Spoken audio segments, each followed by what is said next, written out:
Hey there, friends, and welcome back to Kirby and the Forgotten Land. Last time, we completed 2 stages in Natural Plains, through the tunnel and Rocky Rollin' Road.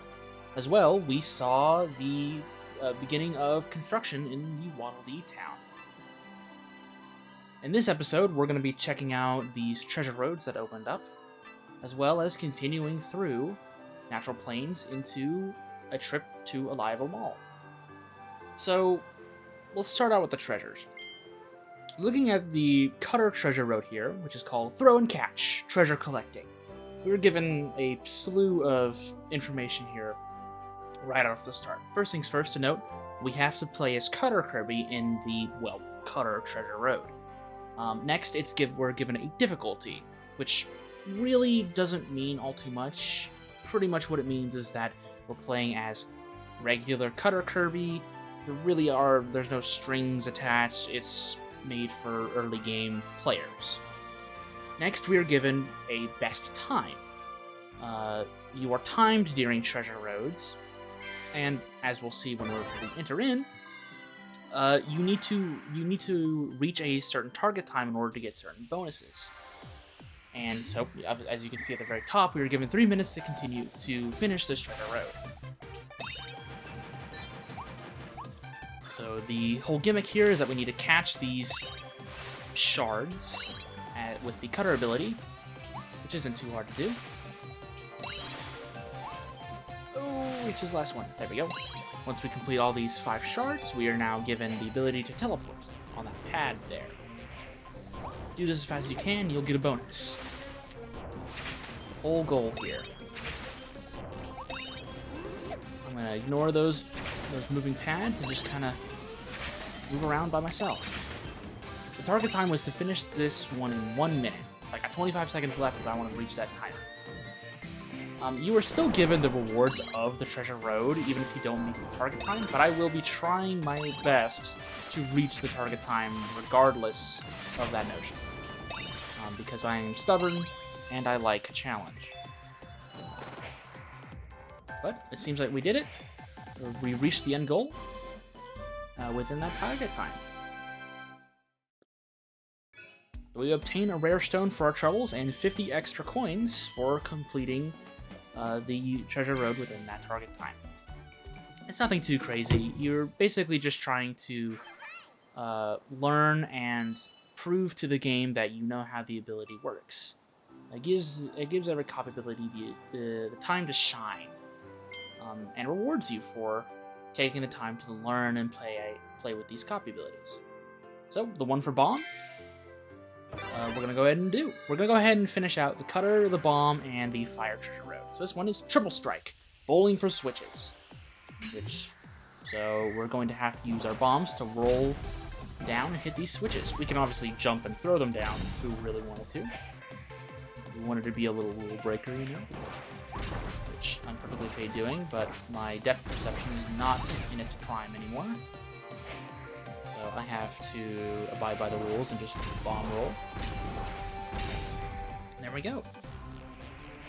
So we're not gonna. If we touch those Gordos with our bombs, they will immediately be destroyed because Gordos are mean and are invincible to bomb destruction. I'm gonna try and bomb these guys, and I'm just gonna jump down and take the star. We did that in 26 seconds, almost 27. Nice. We had a lot of time to spare for that one. We get a lot of extra money for completing this, and I want a lot of money for reasons you'll see quite a bit later, but I'm trying to prepare. Right. Unlike regular levels, there are no differences in the little star for completion when it comes to treasure roads, whether or not you've met the target time or not. It's just there to show you, oh hey, you have actually completed it. For the fire mode, it's fast and fiery, race to the cannon. For this one, we need to be able to shoot ourselves out of the cannon without any hazards in the way. So we had to destroy that box there in order to make sure that the fuse went completely lit. So for this, I'm going to go ahead and light the fuse early and just destroy the blocks on the way. Fairly diligent. We don't need to destroy these enemies because they're not really in our way, so I'm free to just jump in the cannon and chill out.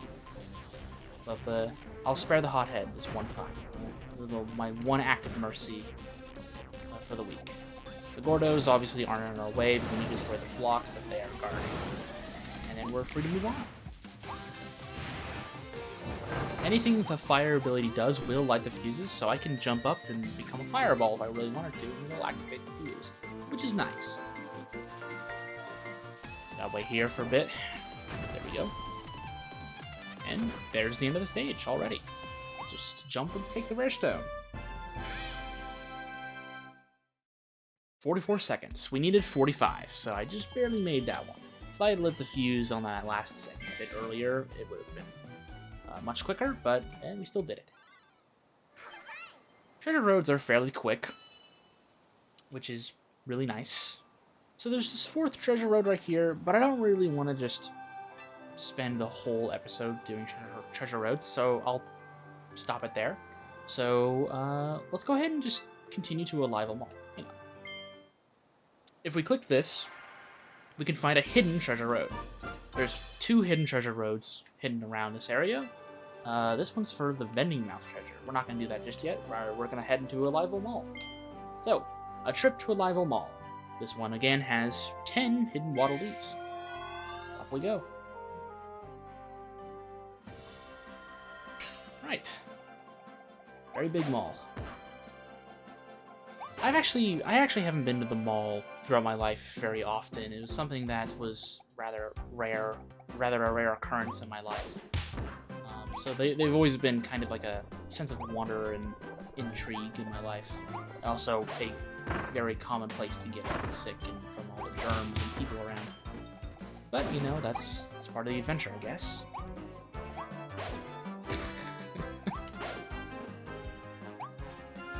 So, these guys right here, these guys are called Needleless. These guys will give us Needle Kirby, along with the other enemies we saw earlier that I also said would give us Needle Kirby. So that's an example of multiple different types of enemies giving you the same copy ability.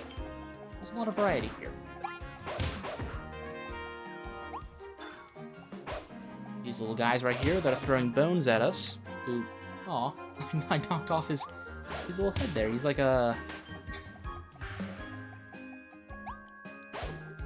That guy right there was a Gabon, I believe. He kind of reminds me of Cubone from Pokemon, who wear the skulls of their dead mothers. Because that's not exactly his skull, it's someone else's, apparently.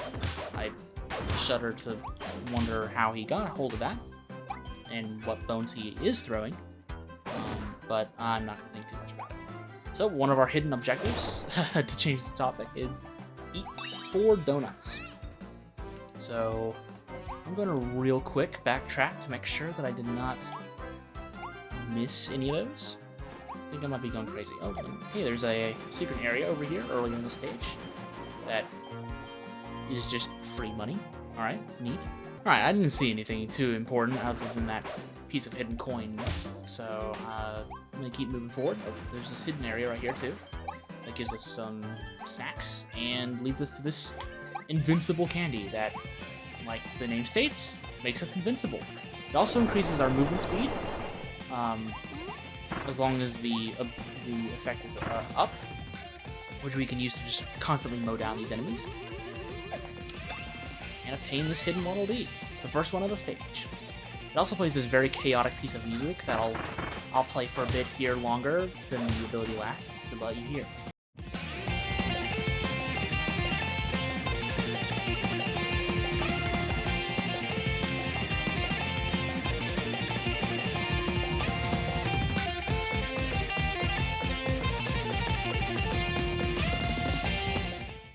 Yeah, it's a good tune. I like it.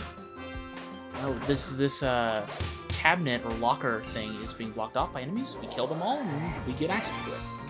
It's Storage Mouth Kirby, which, if we angle the analog stick enough, we can tip over and unlock a hidden piece of a map. This is telling us to go right at a burger. Okay, that's not cryptic at all. But we're now shown signs that have symbols on them of food and drink. There's a burger right here. So I'm going to take a right on the burger. Let's see what we're given here. Okay, so just some woofies enjoying a nice fast food meal here. And a hidden Waddle Dee. If you hadn't noticed, this is technically a point of no return within this stage, so if you had picked a different exit, you would not have been able to backtrack and enter the burger area unless you exit the stage or finished it. If you did pick the wrong area, you would have been given no Waddle Dee, and you would have been put into a trap, where you would have had to fight your way out. Nothing too crazy, but I wanted to avoid that. So I think we've seen enough of Hammer. So let's go ahead and try out a new ability, Needle. And what perfect way to try out an ability than on a mini-boss, Wild Frosty. Wild Frosty is kind of like a giant snowman. He's, Frosty the Snowman, I guess. Needle, if you're dealing with bosses with Needle, you just kind of want to stand right next to them and just mash the attack button to kind of sprout out. Because there really isn't much you can do otherwise. You just kind of want to stand behind them where they can't easily hit you and just basically pierce their butt with really spiky threads. I'm going to try and dodge this hug he's trying to give me here. If I correctly dodge, it kind of slows down time, allows me to counterattack if needed. But he tires out after trying to attack you, and we're able to get free damage. I don't want to touch him, I want to spike him. But after that, we can suck him up to get Ice Kirby, or we can just finish him off and put him out of his. But I think I am going to go ahead and take the Ice ability. Sorry, Needle, I'll get back to you later. I think we're going to be needing Ice Kirby for the rest of this stage. This would have been the first time you would have seen Ice Kirby. Obviously, I kind of spoiled it by going into that Howl room earlier, but Ice Kirby's primary gimmick is being able to freeze flaming areas, and also freeze enemies to use as projectiles. Ice is one of my personal favorite abilities in Kirby, just in general. It's fairly graceful, it moves fast, and I like freezing enemies because it means I don't have to. They don't bother me as much. Let's put these Bronto birds out of their misery. And you can even use the icicles and frozen enemies that you make as shields from other enemies. Most attacks won't go through the frozen enemy, so you're free to just sit behind them and use them as a projectile. This guy right here is Chili. He also would give you the ice ability.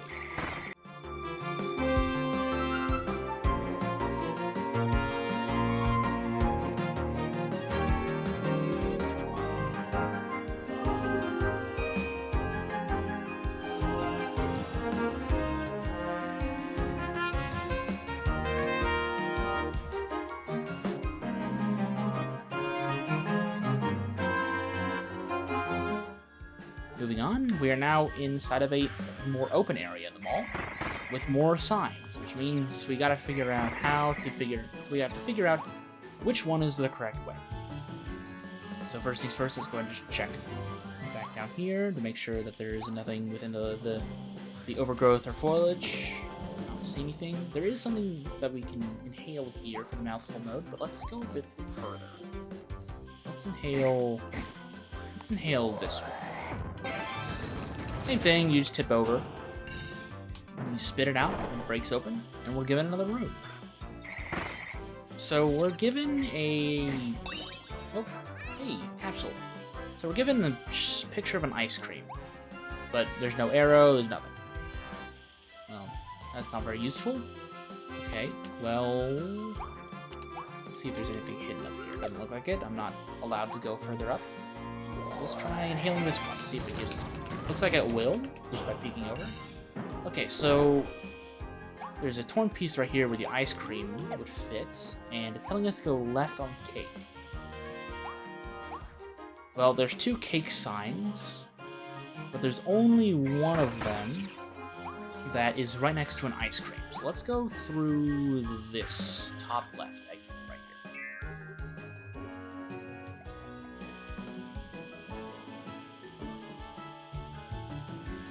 Okay, so we're in a cake room, it looks like, with a bunch of woofies that, I guess I'll leave them alone for right now.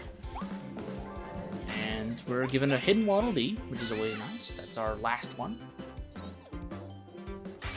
And some coinage, which I'll always take. Always okay with that. Another hidden area with a meal right here. Which is, oh, it's only our second donut. I'm gonna have to come back for that.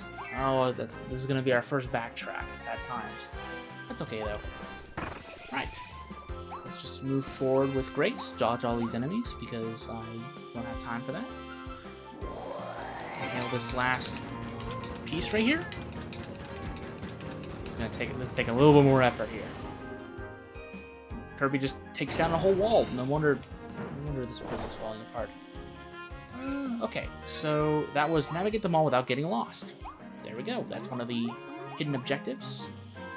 And up here is a Bernard for if you want Ranger, and a third donut. This is actually, I think, would be the last donut we need, but I forgot to grab one. Whoops. Let's go ahead and finish out the level, and I'll see you guys back for that.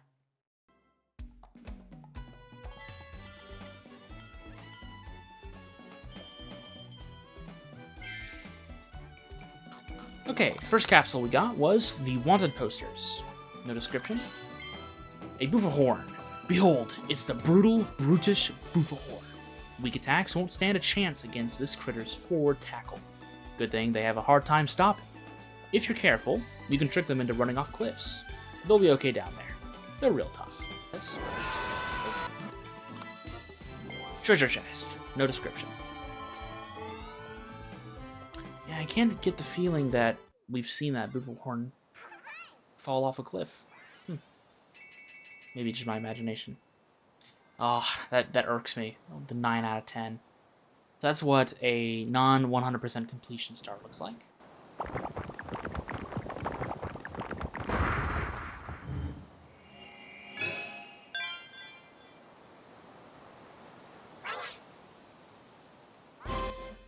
The Waddle Dees help you open the gate that was blocking your way.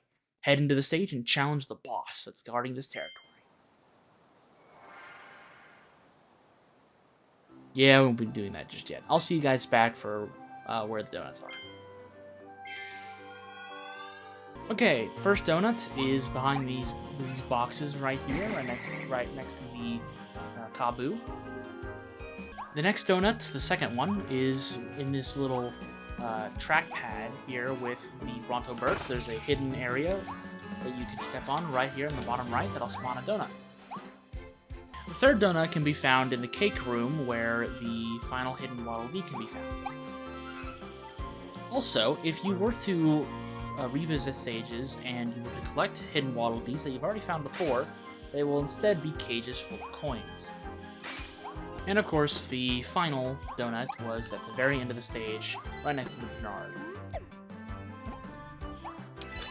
And for recompleting a stage, you're given coins instead of more Waddle Dees. And you dance alone with Elphalet. All Waddle Dees saved. Nice to see that 10 now. And we were given a more glamorous star for our achievement. So with that being done, we've seen what treasure roads are and what they have to offer. We don't know exactly what these rare stones do, but I highly suggest we begin collecting them now. And we also got to see what a trip to Alivel Mall is like. And I also had to do my first backtrack, so there's always a first for something. But next time, I think we're going to see the remaining treasure roads that Natural Plains has to offer, as well as our first major boss fight. So, with that being said, I'll see you soon.